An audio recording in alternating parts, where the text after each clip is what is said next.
Smiltenes pilsētas makets tapis 1989. līdz 91. gadam. Šajā maketā laika posms ir attēlots ap 1934. gadu. Šeit jūs redzat centru, biedrības namu, baznīcu un tālāk.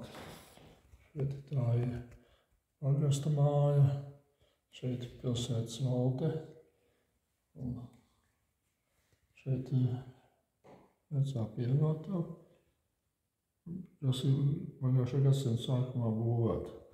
Tālāk, ja mēs ejam uz leju, ir veikali visādi. Te lejā, kur ir laukums, tagad stāvlaukums atrodas pie Šmita dzirnavas. Šīs posmas viss kara laikā tika praktiski nodedzis līdz Kapsētas kalna veikaliem. Pēc Kapsētas kalna veikaliem. Tālāk šeit ir Kapsēta kapu baznīca, Kapsētas zona un tālāk izdevies uz priekšu. Tad mēs redzam veco dzelzceļa Dāniešu līniju, dzelzceļa staciju, pāri Abulas upītei ir bijušais padomu laikos Vinējas ceļš. Agrāk droši vien bija koku zāģētava uz Krusteni. Tālāk pavirzamies atpakaļ. Un kādu laikā biedri ugunsdzēs sākās ar šo ēku. Tā bija Kozuma biedrības noliktava, kas atradās biedrības nama pagalmā. Un tas bija 44. gada 22. septembrī, pēcdienas vai no vācu karavīri atkāpjoties, vai arī vietējie bālēviņi. Nodeg arī šīs ēkas gals, bet to 25. datumā septembrī palīdzēja nodzēst ugunsdzēsējiem.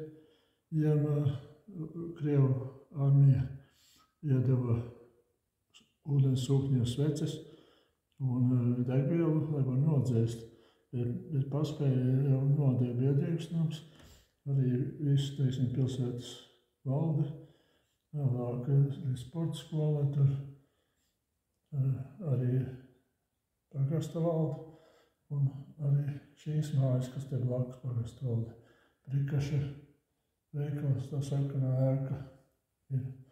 Gribēja arī baznīcu iznīcināt, bet tur laikam sprāgstpils neiedarbojās, vai kāds arī iztraucēja.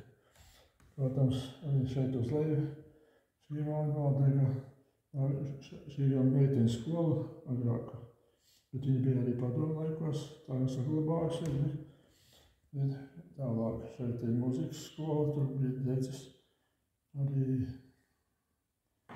Un šitais ir Kubuļieku koks pie Vidus ezera dzirnavām. Tas arī viss nodega.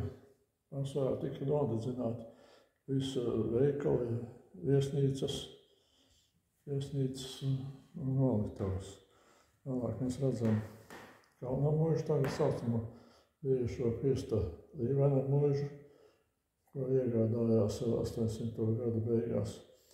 Viņš veica ļoti lielus ieguldījumus un darbus uzbūvēja Smiltenes slimnīcu, elektrostaciju. Mēs elektrostaciju redzam. Tā gan nebija pati pirmā.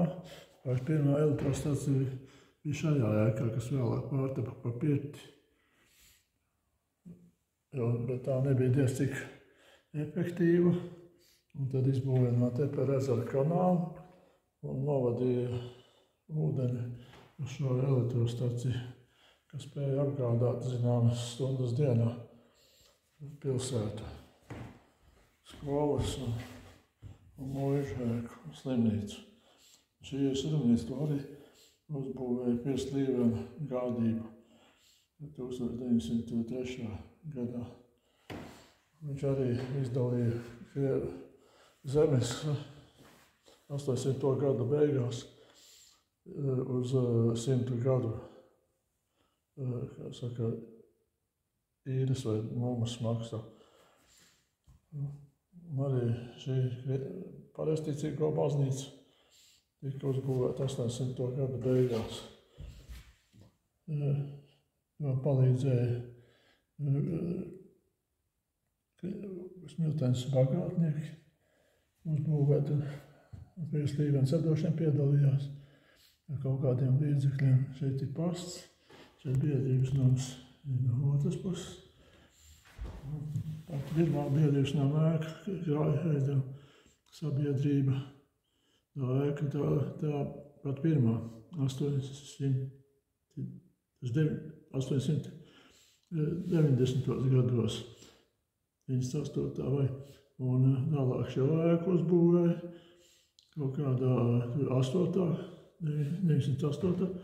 gadā, un tad pat beidzamā kaut kādā 913. gadā. Tajā vietā pirms tam bija kavente. Tas ir nabagu māja, tautas valodā runājot. Pēc tam, kad būvēja šo, tad uzbūvēja arī jaunu nespējnieku namu, kur tagad šajos laikos ir sporta skola. Viņi arī bija nodegti, bet pēc kara uzbūvēja otro stāvu, izveidoja tur sporta zāli un kino zāli, laikam bija kādu laiku. Tāds apmēram Smiltenes pilsētas vēsture īsumā.